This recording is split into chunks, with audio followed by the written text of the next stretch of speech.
Cet après-midi, je voudrais lire brièvement quelques passages de l'Écriture, puis lire aussi des extraits de la prédication. Qui dites-vous que c'est? Dans le prophète Ésaïe, chapitre 44, je lis le verset 26. Ésaïe 44, verset 26. Qui accomplit la parole de ses serviteurs et réalise les desseins annoncés par ses messagers. Ça, c'est notre Dieu.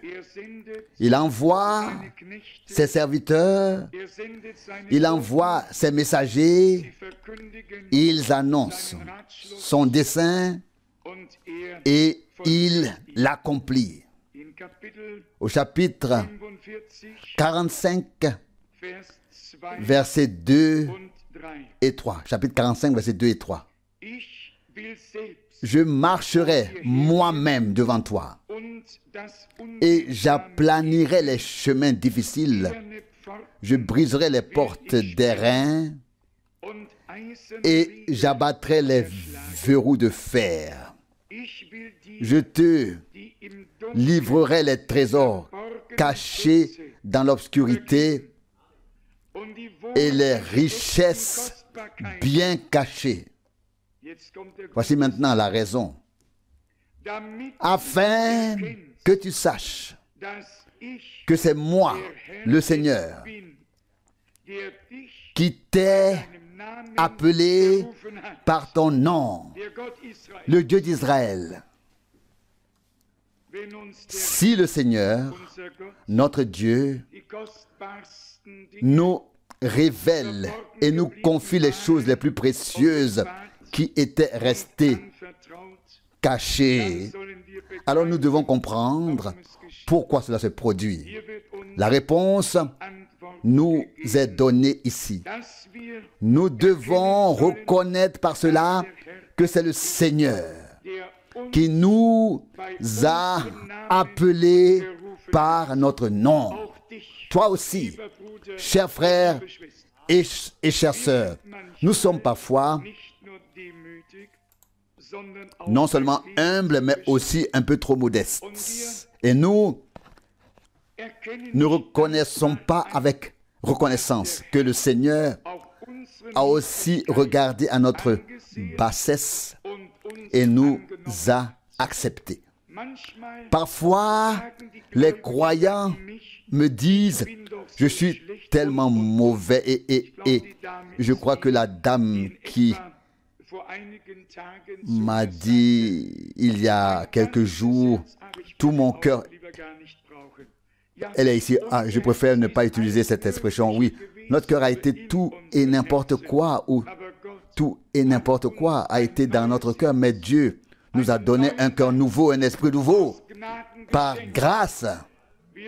Nous ne sommes plus les mêmes,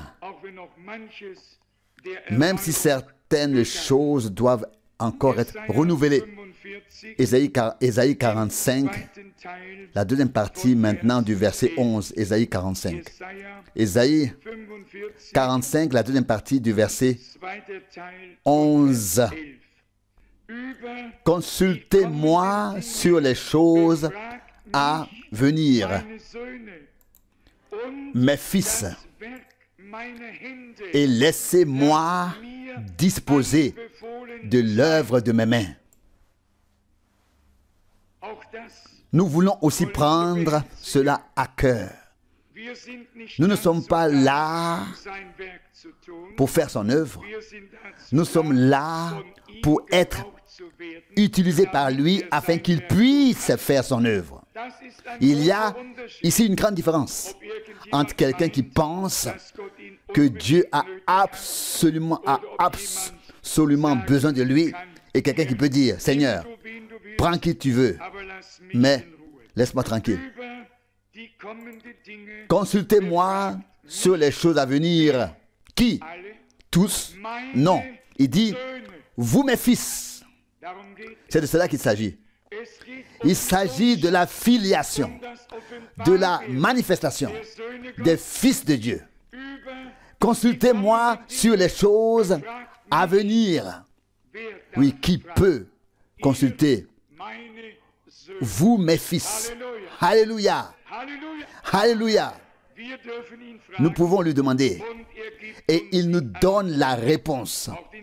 Nous pouvons également prendre à cœur la deuxième partie. Et laissez-moi disposer de l'œuvre de mes mains.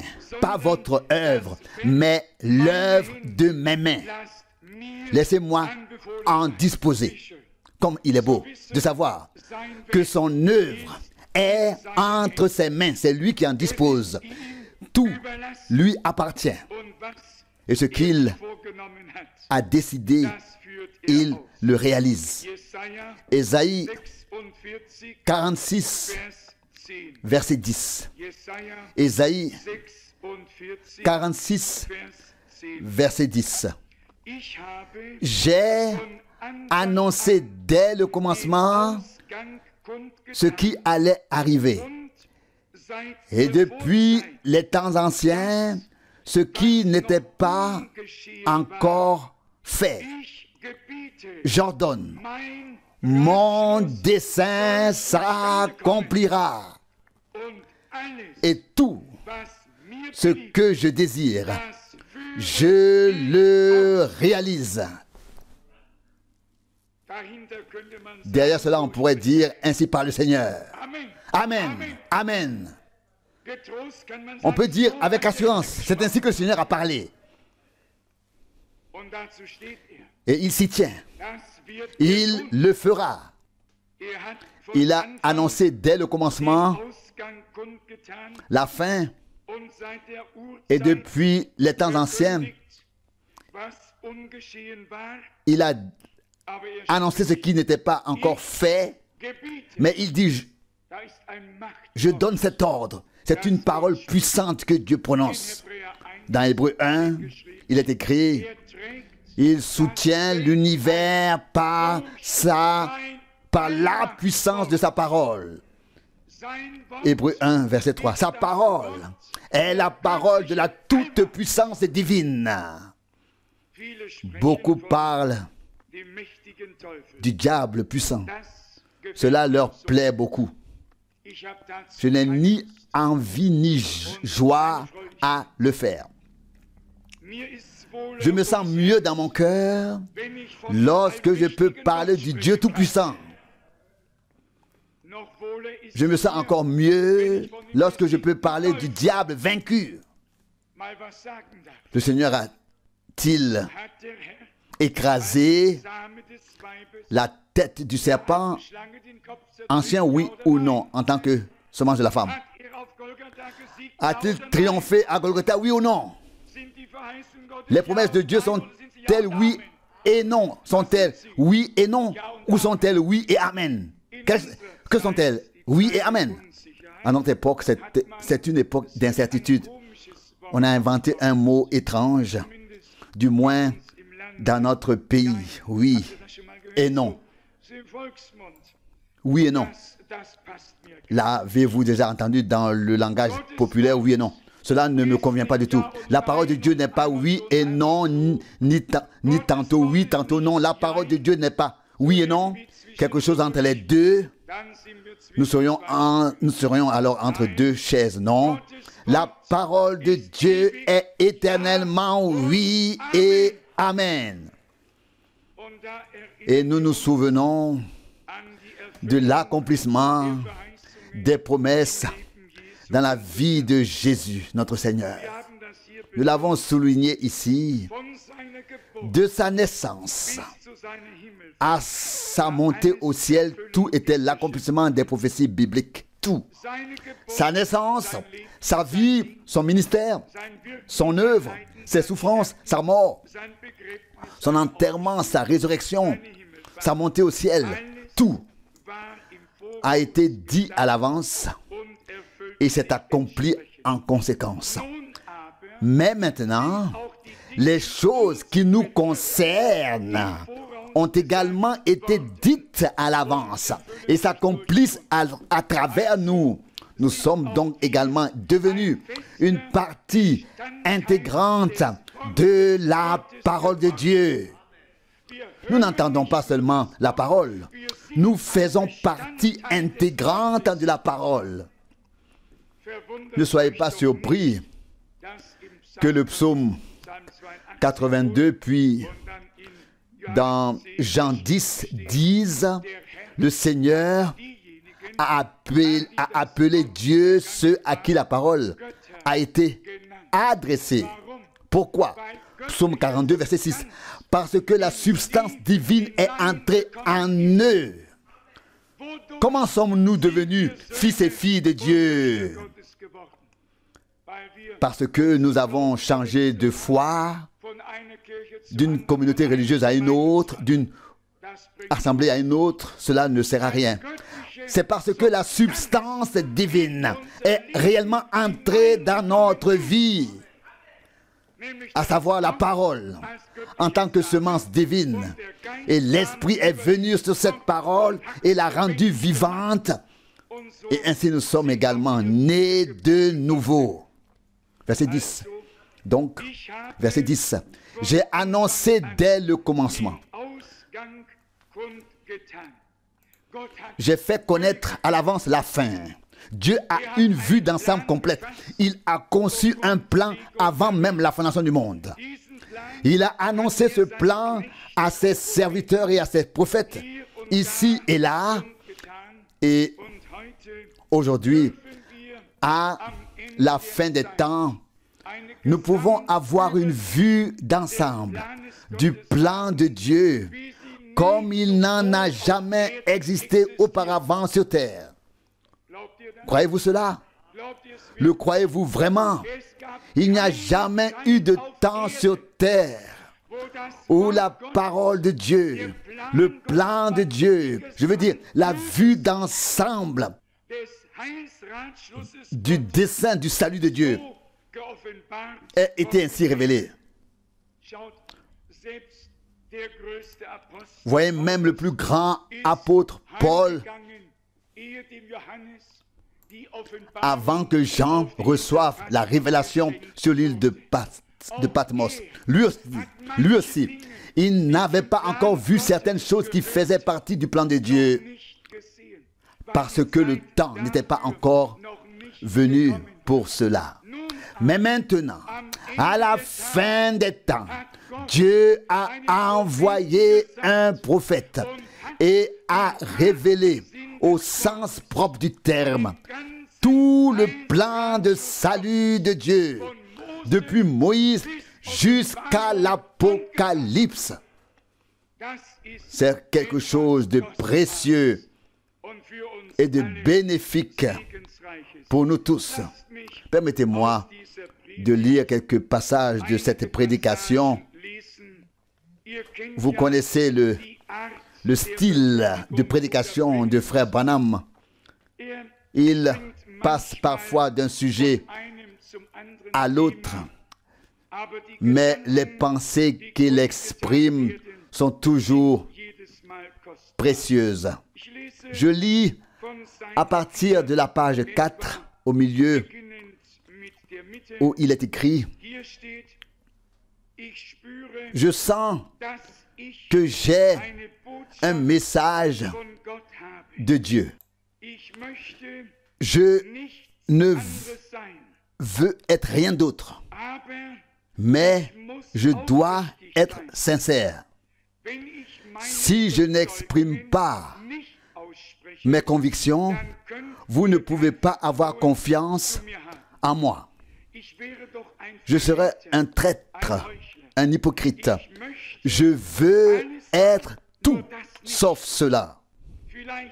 Cela me coûtera peut-être quelques amis sur terre, mais je veux rester fidèle à mes convictions, à ce que je crois être juste. Je voudrais faire une petite interruption ici. Vous savez combien d'amis frère Branham avait. Au sommet de son ministère, il pouvait dire avec fierté, quand il était arrivé au sommet de son ministère, je suis lié à environ 10 millions de personnes par mon ministère. Un beau nombre. Je ne pense pas qu'un prophète de Dieu ait besoin d'exagérer. Son ministère était si puissant que les foules étaient tout simplement emportées. Et les uns le disaient aux autres et les gens se bousculaient autour de lui. Tous voulaient louer les plus grands stades de football, les plus grands lieux qui existaient et l'inviter à venir prêcher l'évangile. Jésus aussi a connu un sommet dans son ministère. Les foules avaient tout quitté. Et soudain, il y eut un revirement, un tournant. La parole prophétique fut prononcée dans le cadre de l'évangélisation et du ministère de guérison. Un enseignement profond fut donné et tout changea. Tout d'un coup, soudain le Seigneur dut dire avec tristesse, vous aussi, vous voulez partir?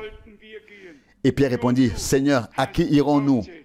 À qui irions-nous? Tu as les paroles de la vie éternelle. Frère Branham a dû transmettre ce qu'il avait reçu de Dieu, même si les gens le comprenaient mal. Le comprenaient mal. Nous pensons ici à l'un des plus grands évangélistes ou à l'un de ceux qui sont devenus grands. Il y a une petite différence. Et ce n'est pas seulement un jeu de mots entre le fait qu'une personne soit un grand évangéliste et le fait qu'un évangéliste soit devenu grand. Mais l'un de ces grands hommes, vous l'avez lu dans la prédication, vous l'avez lu, voulait absolument imposer les mains à Frère Branham afin qu'il redevienne raisonnable et cesse de presser ces choses qui scandalisaient le peuple. Qui s'en souvient? Bien sûr, vous avez tous lu la prédication. Et Frère Branham, un homme rempli d'amour divin et de sagesse divine, dit, écoute oral, cela peut se faire, mais à condition que je puisse aussi t'imposer les mains et prier aussi pour toi afin que Dieu t'aide. Afin que Dieu t'aide. C'est cela, oui. Nous voyons donc que de grands hommes se sont inquiétés, se sont fait des pensées de ce qu'il adviendrait du ministère de cet homme. Où sont ces hommes aujourd'hui? L'un d'eux, je l'ai lu dans un grand magazine, est devenu président de la communauté religieuse méthodiste. Il a donc tourné le dos à l'évangile, au plein évangile, précisément celui qui voulait si gentiment imposer les mains à Frère Branham. Il a tourné le dos au plein évangile. Je vous dis une chose, non pas pour vous menacer du jugement, mais quand la vérité est offerte à un homme, il doit l'accepter. S'il la rejette, il se peut qu'elle ne lui soit plus jamais offerte. Et celui qui va à l'encontre de la lumière est aveuglé par la lumière. La parole peut briller encore aussi fort si nous marchons contre la parole révélée qui brille dans les ténèbres. Elle nous éblouit comme un projecteur nous éblouirait. Mais si nous marchons dans la même direction que la lumière, alors même la lumière la plus brillante ne nous éblouit pas. Elle éclaire le chemin que nous devons suivre. Amen, c'est vrai, c'est juste. Qu'est-ce que frère Branham aimait tant chanter? Nous marchons dans la lumière, cette lumière glorieuse. Et quand il chantait, il savait très bien jouer à la guitare. Vous ne le saviez peut-être pas. Frère Branham savait très bien jouer de la guitare. Mais chanter, ce n'était pas vraiment son truc. Un peu comme moi. Il chantait toujours entre les notes, un peu de travers. Mais il chantait avec son cœur. Quand il chantait, We walk in the light, in the light. Nous marchons dans cette lumière. Il savait de quoi il parlait. La lumière divine, la parole divine révélée par le Saint-Esprit. Cela me rappelle quelque chose que j'ai dit récemment à Zurich, en comparant cela au fait qu'il faut savoir dans quelle direction on a à aller. Je crois qu'au début de cette réunion, j'ai souligné que nous devions faire attention à ne pas être tiraillés par l'ennemi et à ne pas nous laisser priver de la bénédiction. Mais un frère a effectivement demandé à un autre, « As-tu jamais vraiment rencontré le diable ?» Et il répondit, « Non, moi pas encore. » Et puis il a dit, « Oui, maintenant je comprends alors. Ça veut dire que tu vas dans la même direction que lui. » Et cela peut nous arriver. Si nous allons dans la même direction que lui, il n'y aura jamais de conflit. Mais lorsque le Christ entre dans notre vie, un combat spirituel commence. Nous marchons alors dans la direction du Seigneur. Et celle-ci sera toujours opposée à ce que veut le diable. Je continue ma lecture à la page 4, un peu en dessous du milieu. Citation. Mais voyez, chaque signe véritable de Dieu est accompagné d'un message, d'une voix qui suit. Vous savez, comme Dieu a donné les 2 signes à Moïse, mais ensuite, il y a eu un mandat divin pour faire sortir le peuple d'Israël. Ce mandat existait déjà auparavant et a ensuite été accompli, exécuté. Ce ne sont pas seulement des miracles et des signes qui accompagnent un appel divin, mais aussi le but de Dieu. Et quel est-il? Juste quelques miracles ici et quelques signes là. Est-ce là l'objectif de Dieu? Non. L'objectif de Dieu, c'est l'exode et la libération de son peuple. La sortie et la libération de son peuple. C'était ainsi avec Moïse. Pas seulement de grands signes et des miracles, mais l'appel. Laisse partir mon peuple. Exode 5, verset 1. Et Pharaon dit, je n'y pense même pas. Et alors la main du Seigneur s'appesantit de plus en plus sur lui, et soudain, le peuple d'Israël partit. Le peuple d'Israël partit. Je continue ma lecture. Dernier paragraphe. Un signe produit le même effet. Moïse avait les signes dont nous avons parlé l'autre soir. Les signes avaient une voix et cette voix parlait. Lorsque Jésus est parti et a guéri les malades, il était un homme respecté. Mais le temps est venu où il est apparu sur terre en tant que prophète. Nous avons déjà souligné cela également.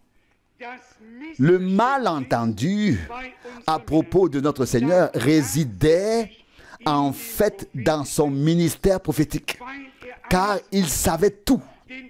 Il pouvait dire aux pharisiens ce qu'ils pensaient il pouvait dire aux pharisiens ce qu'ils pensaient dans leur cœur. Il pouvait dire à Nathanaël, avant que Philippe t'appelle, je t'ai vu sous le figuier. Jean 1, 48. Qu'était ce donc? Les incroyants pensaient, oh, qu'est-ce que c'est que ça? Cela leur semblait étrange. Qui est donc cet homme? Et les scribes étaient incrédules. Ne me dites pas qu'ils étaient croyants. Oui, ils croyaient ce qu'ils voulaient. Mais ils ne croyaient pas Dieu. Et il y en a beaucoup. Quand il s'agit de croire en Dieu, je vais vous dire, qui croit le mieux? Le diable. Le diable croit qu'il y a un Dieu et il tremble. Est-ce vrai? C'est ainsi que c'est écrit dans Jacques. Si quelqu'un dit, je crois en Dieu, alors qu'il est un homme impie, vous pouvez alors lui dire, le diable aussi. Mais si c'est vraiment un enfant de Dieu, alors je lui dis,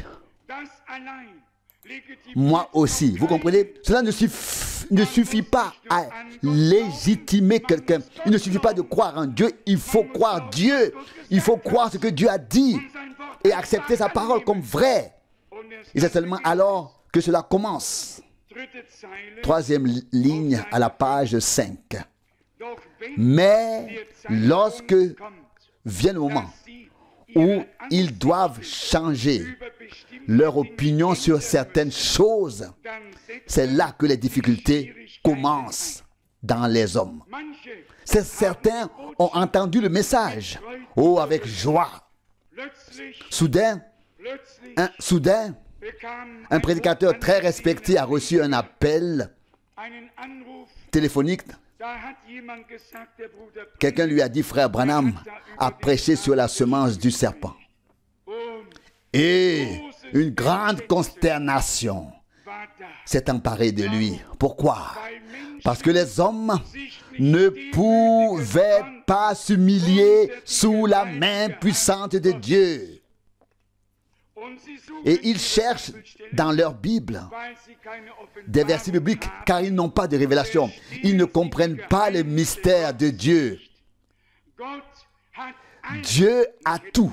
Et j'aurais presque dit qu'il n'a pas mis tout ce qui est important à la surface pour que les hommes puissent le piétiner ensuite. Mais il l'a un peu caché, gardé caché. Ce n'est pas à la surface. Mais nous lisons dans le prophète Ésaïe, Ésaïe 45, verset 3, « Je te donnerai les trésors cachés dans les ténèbres et les trésors précieux cachés. » Ce qui ne signifie rien pour les autres est précieux pour nous. Alléluia. Gloire au Dieu vivant. Quand on parle de la divinité, oh, les gens disent, ça m'est égal. Quand on parle du baptême, ils disent, ah, le baptême, c'est le baptême. Et ainsi de suite. Et cela continue ainsi. Pour nous, ce n'est pas la même chose, car nous lisons dans l'Écriture, il y a un seul Seigneur, une seule foi, un seul baptême. Éphésiens 4, verset 5. Les hommes ont plusieurs seigneurs, plusieurs baptêmes et plusieurs fois. Avec Dieu, tout est au singulier. Un seul Seigneur, une seule foi, un seul baptême. Cela doit être le baptême biblique, la foi biblique, le Seigneur des Seigneurs dont il est dit, il n'y a pas d'autre Dieu que moi. Ésaïe 45, verset 5. Je continue ma lecture. Il arrive, oui, c'est entre Noël et le Nouvel An. Il dit ici au milieu de la page 7. J'ai choisi ce texte parce que nous sommes entre Noël et le Nouvel An. à la fin de l'ancienne année et au début d'une nouvelle. Dans quelques jours, beaucoup de gens tourneront une nouvelle page, prendront de nouvelles résolutions, parce qu'une nouvelle année commence.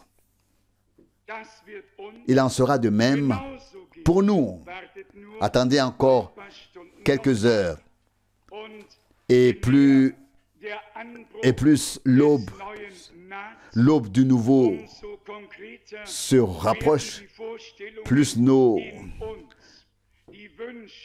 idées, nos souhaits, qu'ils soient spirituels ou terrestres, deviennent concrets. Et nous sentons une impulsion intérieure qui nous pousse à dire, Seigneur, l'année prochaine, je veux mieux te servir.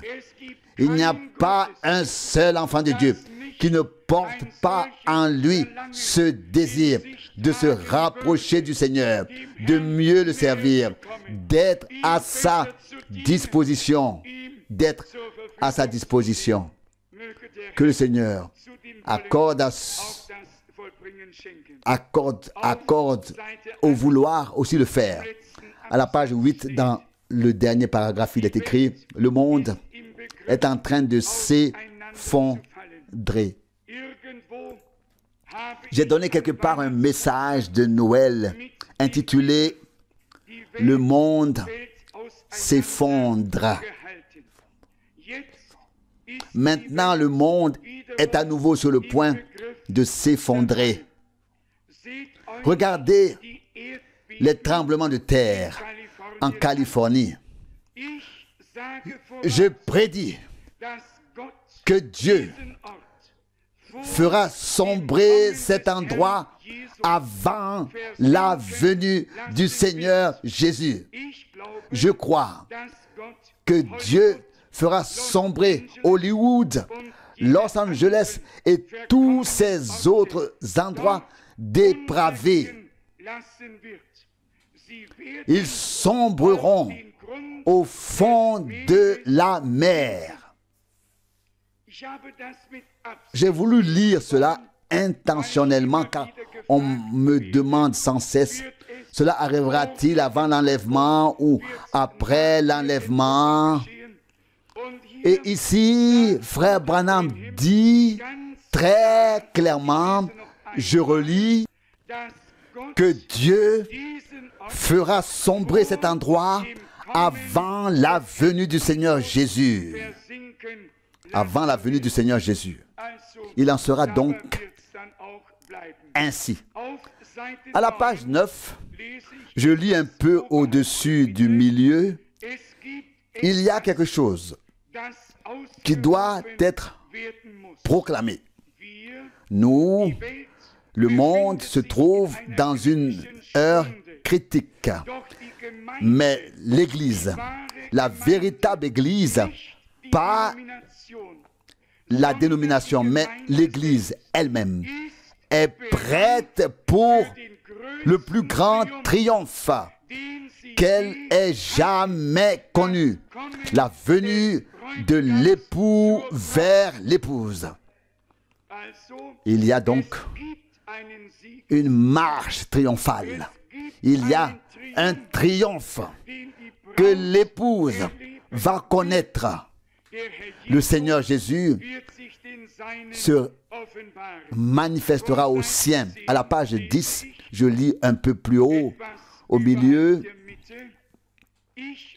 je me demande où en sont nos prières aujourd'hui. On entend dire, priez pour un grand réveil, priez pour ceci, priez pour une percée, priez pour l'unité.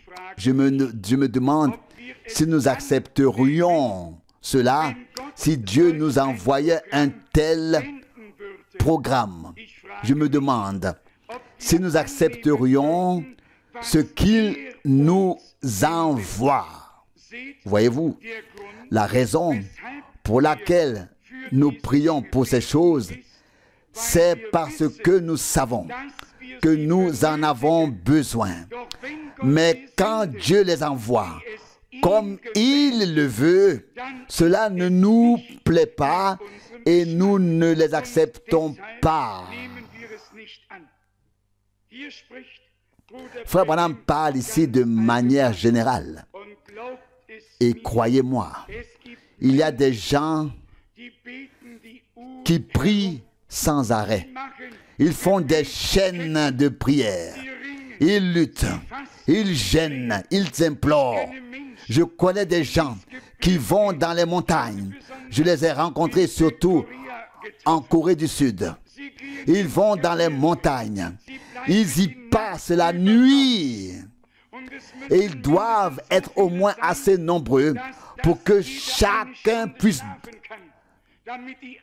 dormir une heure afin que les autres puissent rester éveillés et prier et se relayer. Ils prient, ils implorent, ils supplient. Dans leur cœur, il y a une soif envers Dieu. Dieu doit se révéler, Dieu doit parler, Dieu doit agir. C'est leur prière. Oui, Dieu a parlé, Dieu a agi. Et ils ne le savent pas encore. Ils prient sans écouter Dieu. Ils prient à côté de lui. Ils ont leurs propres imaginations, leurs propres programmes et veulent ensuite être eux-mêmes sur scène lorsque ces programmes se déroulent. Dieu ne peut pas exaucer cela. Dieu a son propre plan, son propre programme et nous devons nous y soumettre et nous y conformer. Frère Branham le dit ici très clairement. Les gens prient. Seigneur, envoie un réveil. Accorde-nous une percée. Manifeste-toi, etc. Ensuite, ils ont leurs propres imaginations sur la manière dont ils doivent le faire et sur le rôle ensuite qu'ils joueront dans tout cela. Non, cela ne fonctionne pas ainsi. Nous devons laisser à Dieu le soin de décider comment et quand il le fera et qui il utilisera pour cela. Frère Branham dit cela en référence au fait que les gens de l'époque, autrefois, ont complètement ignoré la venue du Messie. Il était le trouble fête, le trouble des fêtes. Il était celui qui secouait un peu tout le monde. Il ne leur convenait pas du tout. Ils voulaient que le Messie, lorsqu'il viendrait, vienne à eux et s'intègre parfaitement dans leur programme. Car, après tout, ils étaient dans le temple de Dieu et y accomplissaient leur service en tant que serviteurs de Dieu. Comme tout était mort depuis longtemps et que ce n'était plus qu'une formalité, ils ne s'en sont même pas aperçus. Le Seigneur est venu chez les siens, vers les siens, et les siens ne l'ont pas reçu. Frère Branham compare maintenant notre époque à celle-là. À cette époque, autrefois, il y avait beaucoup d'activités religieuses. Et lorsque le Seigneur entra dans le temple, la colère s'empara de lui, le zèle le consuma et il se mit à frapper, renverser les tables et battre les marchands qu'il chassa du temple ensuite. Marc 11, 15. Et que s'est-il passé? Ils se sont alors retournés et ont demandé: qui t'a donné le pouvoir de faire cela? Il avait l'autorité divine, car il était écrit: le zèle pour la maison du Seigneur me consume. Psaume 69, verset 10. Et il était également écrit: ma maison sera appelée une maison de prière, mais vous en avez fait une caverne de voleurs. Matthieu 21, 13. L'écriture s'est accomplie et le Seigneur a fait le ménage.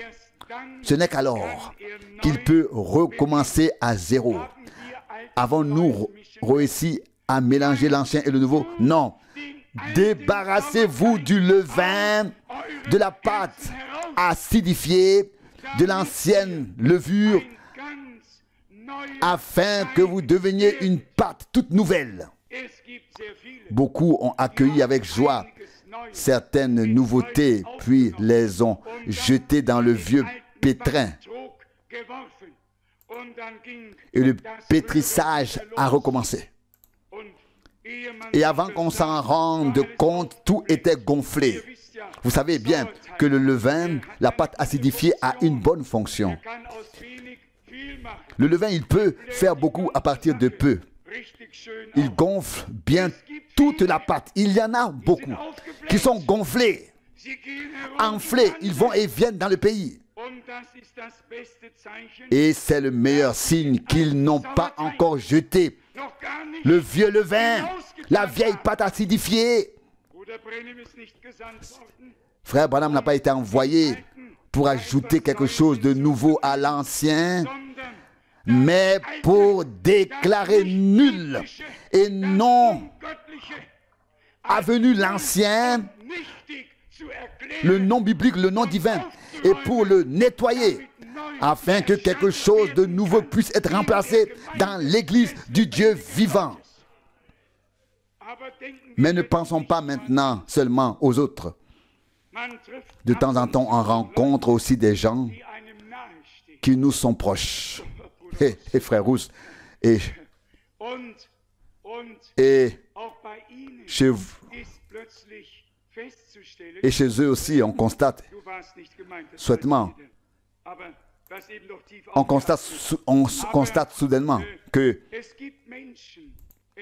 tu n'étais pas visé, tout le monde le sait, mais tu as encore profondément respiré. Mais il y a des gens qui ont encore les anciennes traditions et les anciennes coutumes comme preuve et agissent comme si Dieu n'avait pas parlé du tout. Et cela ne doit pas être. Le Seigneur nous a révélé sa parole afin que nous abandonnions une fois pour toutes nos propres interprétations et que nous acceptions la parole révélée par Dieu. La parole révélée par Dieu. Presque le dernier tiers de la page 10. Tout le monde est tendu et s'emporte immédiatement. Que se passe-t-il?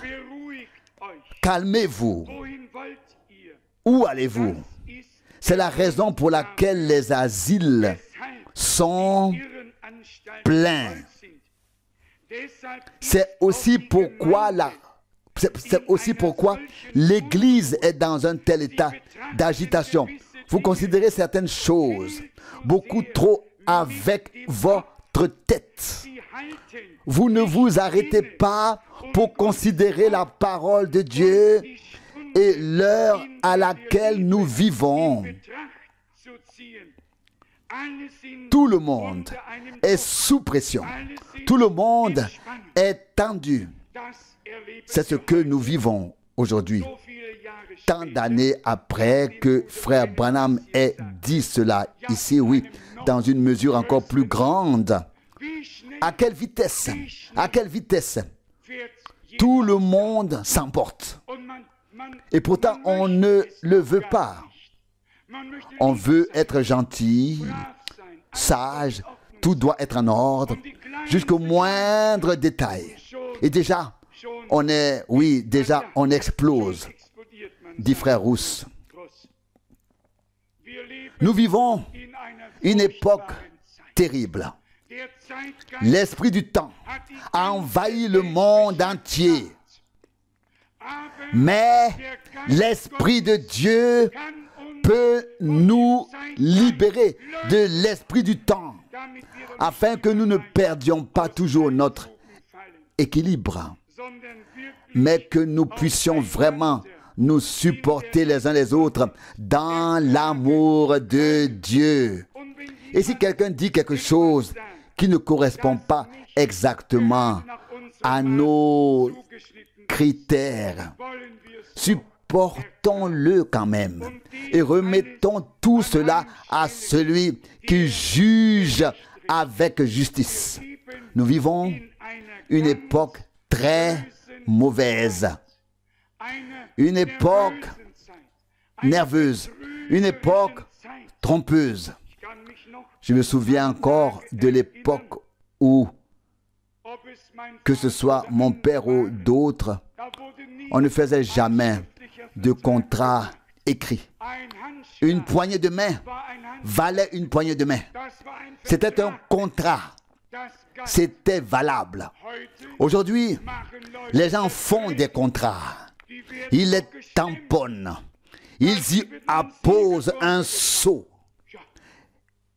Et avant que vous ayez le temps de vous retourner, cela ne signifie plus rien.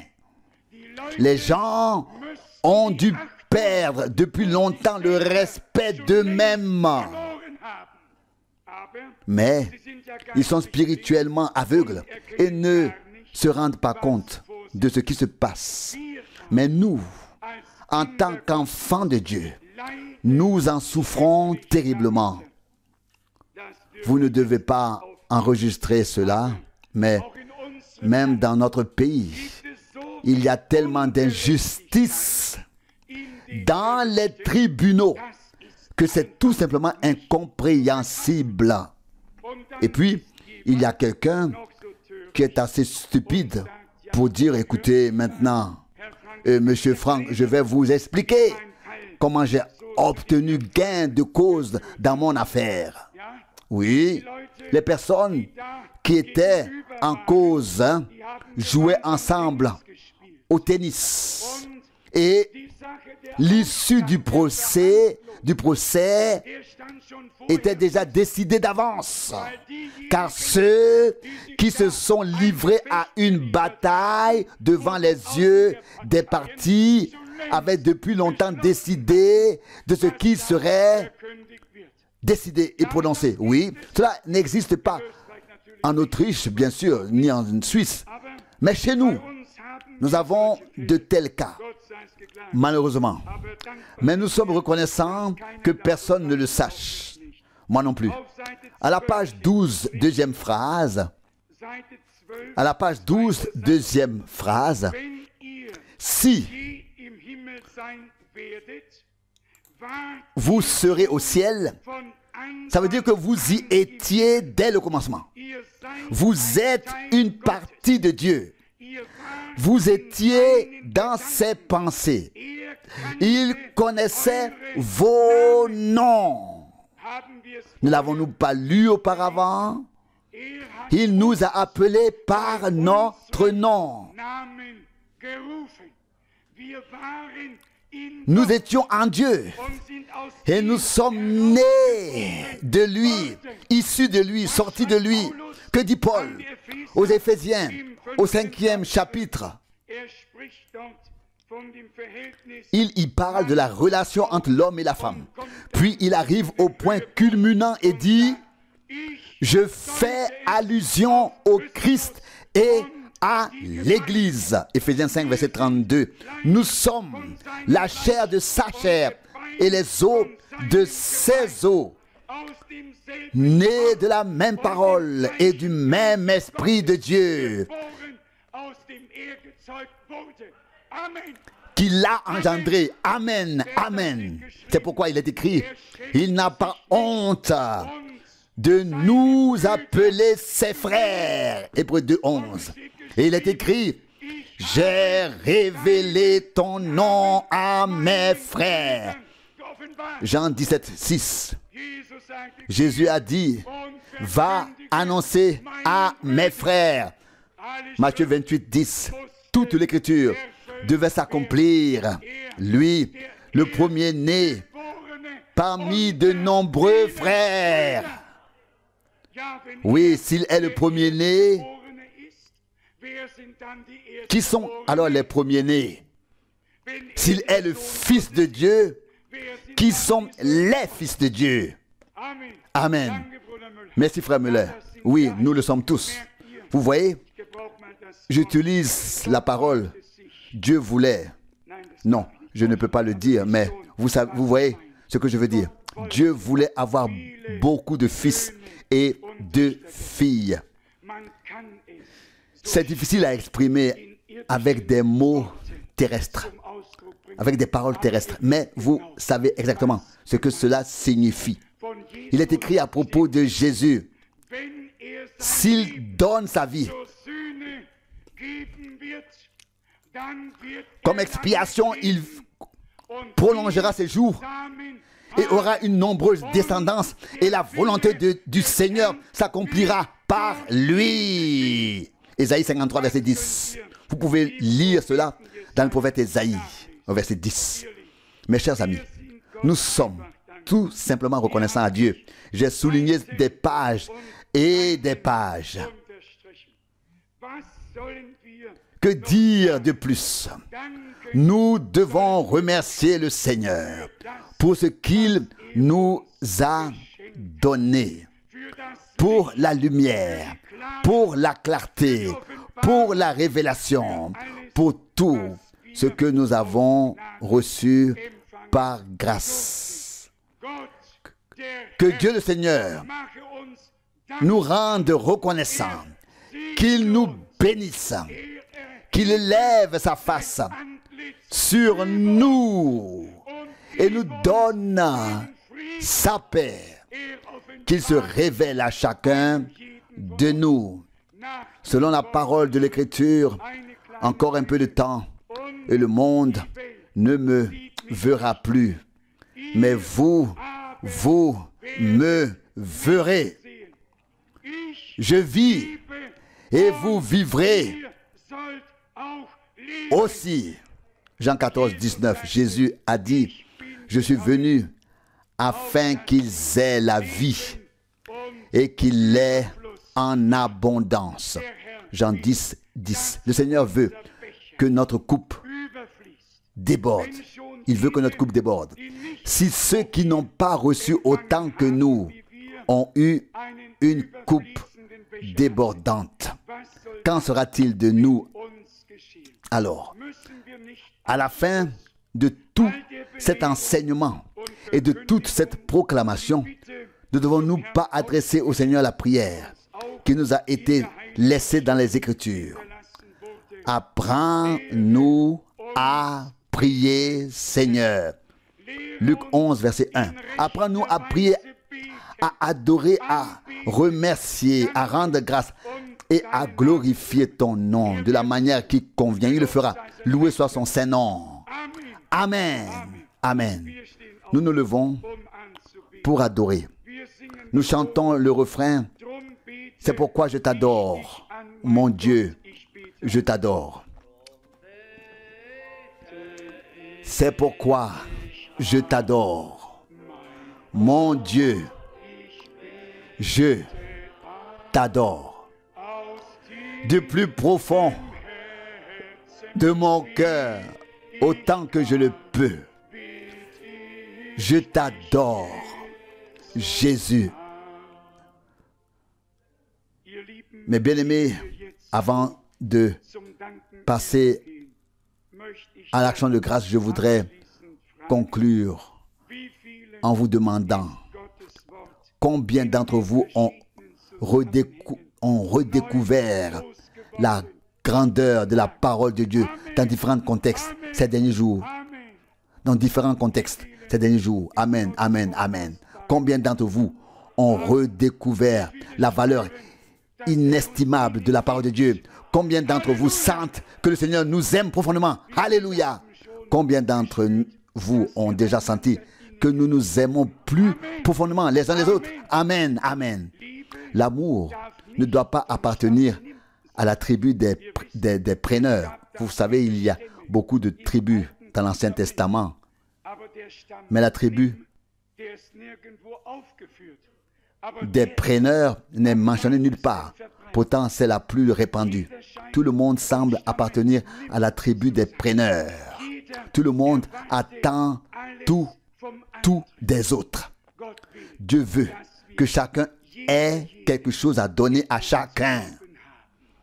Que chacun aime tout le monde de tout son cœur, comme Dieu nous a aimés en Christ. Ne soyons pas de la tribu des preneurs, du prendre, mais de la tribu du donner. Ce sera mieux ainsi. Donnez-vous un peu d'amour. Donnez-vous un peu de l'amour divin et vous verrez que cela fait du bien. À un moment donné, frère Branham dit, c'est aussi par l'amour que les malades peuvent guérir. Il n'est pas toujours nécessaire d'avoir le don de guérison. Apparemment, il n'est même pas toujours nécessaire d'avoir la foi, l'amour divin et les paroles justes prononcées au bon moment sur le don juste peuvent accomplir le miracle de la guérison.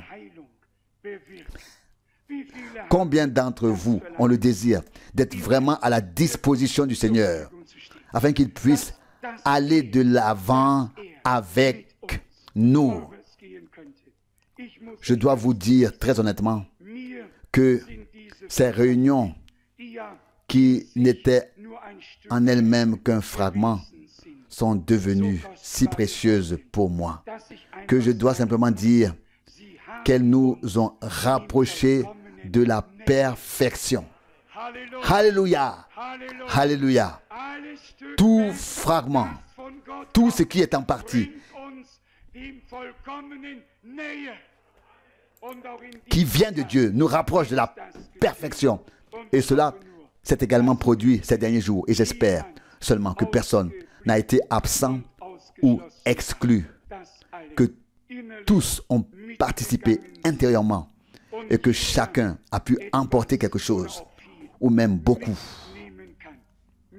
Que la parole qui a été distribuée, qui a été proclamée ces derniers jours, porte ses fruits.